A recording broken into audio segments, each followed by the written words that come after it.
Hace ya casi 5 años, cuando Joe Biden compitió como candidato demócrata para la presidencia en la campaña del 2020,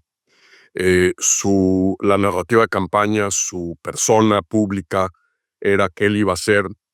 si ganaba, una figura de transición política, de transición de generación. Pero una vez que ganó y que llega a la presidencia, creo que es evidente que Biden empezó a concebirse a sí mismo como un presidente que transformaría a Estados Unidos. En cambio, el resultado de estos 4 años es que es muy probable que Biden acabe en los libros de historia como un interregno, un presidente entre dos periodos presidenciales de Trump. Un pequeño paréntesis en uno de los periodos más caóticos, más polarizados en la historia política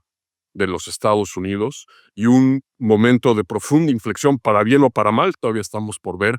en la historia de los Estados Unidos. Biden ciertamente había, digamos, esperado hacer de Trump un asterisco en la historia de los Estados Unidos, un asterisco que se olvidaría y que pasaría a los anales de la historia como un pequeño chipote histórico, pero ahora es Biden el que tendrá que luchar por forjar su imagen y las percepciones sobre su presidencia cara al futuro. No cabe duda que Biden ha logrado mucho, a pesar de su derrota en las elecciones presidenciales, a pesar de que ya hacia el final de su gestión la edad le empezó a pasar factura importante. Biden deja un legado muy importante, pero también evidentemente un legado con claros oscuros. Primero, Biden recibe un país brutalmente reventado por la pandemia, con cientos de miles de muertes, con un programa de mitigación de la pandemia inexistente por parte de Trump, y Biden navega al país hacia el periodo post-pandemia de una manera, me parece, enormemente exitosa. Concluye una de las guerras, uno de los involucramientos militares de Estados Unidos más largos en la historia, la presencia estadounidense en Afganistán, pero sin duda lo hace con un repliegue, un retiro que fue mucho más caótico de lo que debería haber sido y que generó muchísimos cuestionamientos sobre la manera en la cual Estados Unidos se retira de Kabul y de Afganistán. Empezó a reconstruir de manera muy importante la infraestructura vetusta del país, quizá de manera como ningún otro presidente después de Eisenhower y Truman en los años de la posguerra, en donde a través de dos iniciativas de ley muy importantes ha habido una derrama de recursos fundamental para modernizar la infraestructura del país. Biden también invirtió en la reindustrialización del país, en mejorar la capacidad manufacturera, en ayudar a transitar a Estados Unidos hacia una economía digital, hacia una economía verde, invirtiendo en recursos renovables. De manera muy importante, Biden fue clave en movilizar a Occidente, a la OTAN, a los países europeos, a repeler, a detener, a contener la invasión rusa de Ucrania y a apoyar a Ucrania con todos los riesgos que esta decisión conlleva, por el hecho de que con Putin tenemos un hombre muy, muy irracional en el manejo de su política exterior. Biden apoyó a Israel de manera importante después de los ataques terroristas de Hamas de octubre 7 del año antepasado, pero sin duda la manera en la que articuló ese apoyo le pasó una factura político-electoral muy importante en sectores relevantes del Partido Demócrata. Biden también, a pesar de todos los intentos que hizo, incluyendo con México, presidió eh, eh, niveles récord de migración indocumentada hacia Estados Unidos. En gran medida, muchos de esos flujos no tenían nada que ver con lo que hacía o no hacía Estados Unidos en la frontera, tienen que ver con represión en el continente, Venezuela evidentemente, con números brutalmente al alza de